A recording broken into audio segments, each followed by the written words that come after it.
নমস্কার সবাইকে, গুরুজনকে প্রণাম। আজকে আমরা এই অনুষ্ঠানের মাধ্যমে জানব যে তুলা রাশির এই 20 জুন থেকে 31শে জুলাই অবধি সময় কিভাবে যাবে, কি কি হতে চললো, কি কি ফল পাবেন, ভালো মন্দ সবটাই বলবো। ভিডিও শেষ করার আগে আমি কিছু উপায় বলবো, সেটা শুনবেন, তাহলে অনেকটাই ভালো যাবে সময়। তার আগে একটি নিবেদন, ভিডিওটি পুরোটাই শুনবেন, আর ভিডিওটি ভালো লাগলে লাইক করবেন, শেয়ার করবেন। এই ভিডিওটি শুধু তুলা রাশির জন্য না, যারা তুলা লগ্ন আছে ওরাও শুনবেন। আর বলবো, যারা নতুন তুলা রাশি বা তুলা লগ্ন জাতক বা জাতিকা, ভিডিওটি ভালো লাগলে জয়েন করে ফেলবেন আর সাবস্ক্রাইব করে ফেলবেন, সঙ্গে লিখবেন হর হর মহাদেব। সঙ্গে বলবো ভিডিওটি স্কিপ করবেন না, পুরোটাই শুনবেন, অনেক কিছুই বলবো। প্রথম গোচর নিয়ে বলি। রাশি স্বামী এখন মিথুন রাশিতে, মানে রাশির ভাগ্যস্থানে, এটা খুবই ভালো। শুক্র 7 জুলাই অবধি এখানেই থাকবে মিথুন রাশিতে। সঙ্গে আছে শুক্রের আয়স্থানের স্বামী সূর্য, মিথুন রাশিতেই আছে। সূর্য এখানে 16 জুলাই অবধি মিথুন ঘরেই থাকবে। রাশি স্বামীর সঙ্গে বুধ ভাগ্যস্থানেই আছে।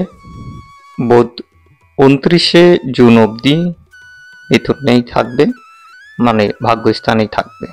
বুধ তুলা রাশির নিজেই ভাগ্যস্বামী, নিজের ঘরেই মিথুনে আছে। শনি কুম্ভে পঞ্চমে আছে, তুলা রাশির কুম্ভ ঘরে। মঙ্গল বর্তমানে মেষ ঘরে আছে, মানে তুলার সপ্তমে, 12 জুলাই অবধি এখানেই থাকবেন। বৃহস্পতি অষ্টমে বৃষ ঘরে, রাশির অষ্টমে আছে। রাহু ষষ্ঠে, রাশির ষষ্ঠে মীন ঘরে। আর কেতু কন্যা ঘরে, মানে রাশির দ্বাদশে। তাহলে আজকে শুরু করা যাক। প্রথমেই বলবো, আয় স্বামী আর ভাগ্য স্বামী এখন একই ঘরে আছে, ভাগ্যস্থানে মূল ত্রিকোণে। এটা খুবই ভালো যোগ। এটি একটি রাজযোগ। এই বুধ আর সূর্যের একসাথে থাকাতে আপনার আয় স্থানের ভালো দেখা যাচ্ছে, আয় বাড়বে, যেহেতু ভাগ্যর সাথ আছে আয় স্বামীর সাথে। রাশি স্বামীও সেখানেই, সেজন্য নিজের কর্মে ভালো ফল দেখা যাচ্ছে, ভালো ফল পাবেন। 29শে জুন অবধি আয় ভালো হবে, ব্যবসার ক্ষেত্রেও। কেন, সপ্তমপতি নিজের ঘরেই আছে, সপ্তমে মঙ্গল মেষ ঘরেই। আর মঙ্গল হলো দ্বিতীয় ঘরের স্বামীও, ধনস্থানের ধনস্বামী মঙ্গল তুলা রাশির জন্য সপ্তমে নিজের ঘরে মেষ রাশিতে। এই কারণে বলতেছি, ব্যবসা বাণিজ্য ভালো দেখা যাচ্ছে, আয় আপনি ভালো করতে পারবেন। মঙ্গল কেন্দ্রতে নিজের ঘরে থাকাতে রোচক যোগ তৈরি হচ্ছে। এই যোগটা অনেকই ভালো যোগ। সবাইকে, যারা তুলা রাশি বা তুলা লগ্ন আছে জাতক বা জাতিকারা, সবার জন্য এটা খুবই শুভ যোগ, খুবই ভালো যোগ। মান সম্মানে বৃদ্ধি আর ব্যবসা বাণিজ্যতে খুবই উন্নতি হবার যোগ। যারা মেশিনারি কাজ করেন, মেশিন নিয়ে কোনো কাজ করেন, বা যারা লোহা লাকড় নিয়ে কোনো কাজ করেন, ওনার জন্য খুবই ভালো। মেটাল নিয়ে কাজ করা বা ব্যবসা করা, এটা খুবই শুভ। এই যোগটা রোচক যোগ, এইসব কাজের জন্য খুবই ভালো। রোচক যোগ হলো পঞ্চ মহাপুরুষ যোগের মধ্যে একটি যোগ, যে মঙ্গল তৈরি করে এই যোগটা। তাও বলবো 26 আর 28, 26 থেকে 28 জুন অবধি খুব ভালো সময় থাকবে না, একটা 20 যোগ হচ্ছে, এই সময়টা খুব ভালো দেখা যাচ্ছে না। আবার 28 থেকে 30 নিজেকে সংযমে রাখতে হবে, না হলে সময় ভালো যাবে না। এখানে চন্দ্র রাহুর একটা গ্রহণ দোষ দেখা যাচ্ছে, মনে উদাসীনতা, আলসতা, এটা হতে পারে। মানে 26 জুন থেকে 30শে জুন অবধি আপনি নিজেকে সংযমে রাখবেন, তাহলে কাজ ভালো দেখা যাচ্ছে। যেহেতু সূর্য বুধ ভাগ্যস্থানে, সেজন্য এই মনকে নিয়ে একটু নাড়াচাড়া হবে। আপনি নিরাশাবাদী বা কোথাও একটু শরীর অসুস্থতা এসব থাকবে। 4 জুলাই থেকে 6 জুলাই অবধি আপনার কর্মে বিশেষ লাভ, মান সম্মান, এটা হবে। ব্যবসার ক্ষেত্রে আমি বলবো, শুক্র গ্রহকে কিছুটা স্ট্রং করে রাখলে ভালো।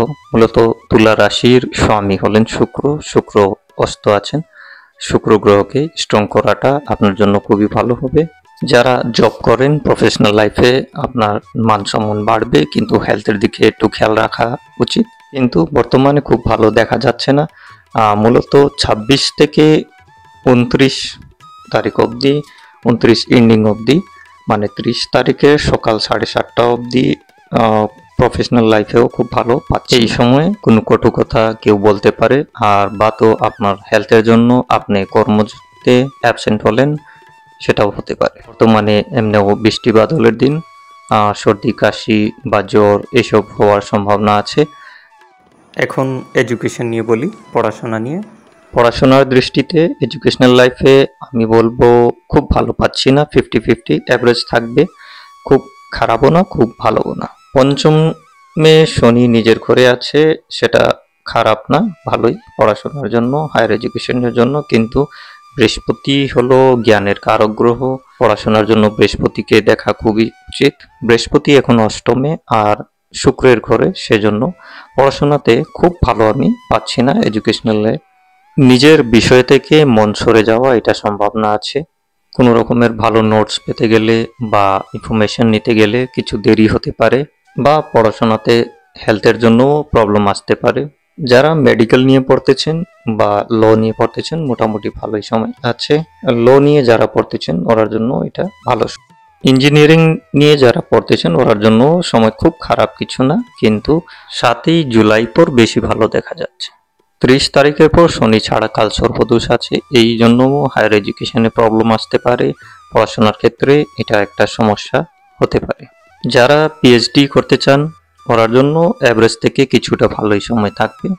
29শে জুন অবধি বিদেশ যাওয়ার সম্ভাবনাও দেখা যাচ্ছে। আরেকটি কথা, পড়াশোনার ক্ষেত্রে অনেকবার দেখা যায় হায়ার এডুকেশনের জন্য লোন নেওয়া, ঋণ নেওয়া, এটা যদি করা থাকে তাহলে ঋণ শোধ করতে গেলে অনেকটাই সমস্যা পাচ্ছি। এখন পারিবারিক জীবন নিয়ে বলি। পারিবারিক জীবনে আমি ভালো পাচ্ছি না, যেহেতু সপ্তমে মঙ্গল নিজের ঘরে আছে, এটা একটা মাঙ্গলিক দোষ, সঙ্গে কিছুদিন কালসর্প দোষও থাকবে। জুলাই মাসের 14 তারিখ অবধি ভালো দেখা যাচ্ছে না, 1 জুলাই থেকে। এই জিনিসটা শুধু তুলা রাশির জন্য না, সার্বজনিক রূপেও এই সময়টা খুব ভালো দেখা যাবে না। জলের কারণে, বন্যার কারণে বা কোনো অ্যাক্সিডেন্টাল কোনো প্রবলেমের জন্য সার্বজনিক রূপে একটা সমস্যা দেখা যাচ্ছে। যারা প্রেম জীবনে আছেন ওরার জন্য বলবো খুব ভালো সময় না, একটু আপনি নিরাশাবাদী, একটু উদাসীনতা এটা আছে। নতুন বিবাহ করতে গেলেও এই সময়টা ভালো না, নানান রকমের সমস্যা আসতে পারে।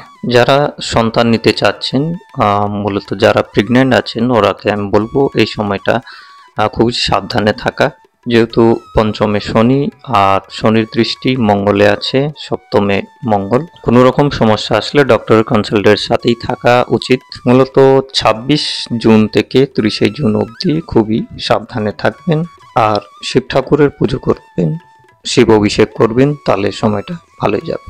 কোনো রকমের প্রবলেম থাকলে শিব ঠাকুর ওইটাকে পার করে দেবেন। এখন হেলথ নিয়ে বলি। হেলথ প্রবলেম টুকটাক থাকবেই, বিশেষ রূপে যারা লিভারের কোনো রকমের সমস্যা আছে ওরার সমস্যা বাড়তে পারে, এই জন্য খেয়াল রাখবেন। সঙ্গে বলবো সর্দি কাশি জ্বর এসব হবারও সম্ভাবনা আছে। 12 জুলাই পর শারীরিক সমস্যা বেশি হতে পারে। এখন ইমিউনিটি বাড়ানো খুবই দরকার আপনার। আর ওষুধে খরচ হবে, টুকটাক খরচ আছে, যেরকম মূলত ভিটামিন ফাইল নেওয়া এসব বেশি হতে পারে, ক্লান্ত ভাব হওয়া এসব থাকবে। তুলা রাশির সবার ক্ষেত্রে এটাও দেখা যাচ্ছে, বা তুলা লগ্ন যারা আছেন ওরার ক্ষেত্রেও এটা দেখা যাচ্ছে। 12 জুলাই অবধি বাড়িতে কোনো ইলেকট্রনিক নতুন জিনিস আসতে পারে। সঙ্গে বলবো কোনো পুরনো মেশিনারি জিনিস রিপেয়ার হওয়া, এটাও দেখা যাচ্ছে। তুলা রাশির মূলত শারীরিক সমস্যার মধ্যে পেটের সমস্যা আর ক্লান্ত ভাব হওয়া, ঘুমে ডিস্টার্ব, ঘুম না আসা, এটাও দেখা যাচ্ছে। আমি এখন কিছু রিমেডি বলি, কোন গ্রহকে স্ট্রং করলে আপনার জন্য বেশি ভালো, সেজন্য কিছুটা রিমেডি বলবো, যাতে আপনার এই সময়টা ভালো যাক, শারীরিক রূপেও, কাজের ক্ষেত্রেও, বিজনেসের ক্ষেত্রেও, সব দিকেই ভালো যাক, পড়াশোনার ক্ষেত্রেও ভালো হোক, তুলা রাশির জন্য শিব অভিষেক করা খুবই ইম্পর্টেন্ট, খুবই দরকার।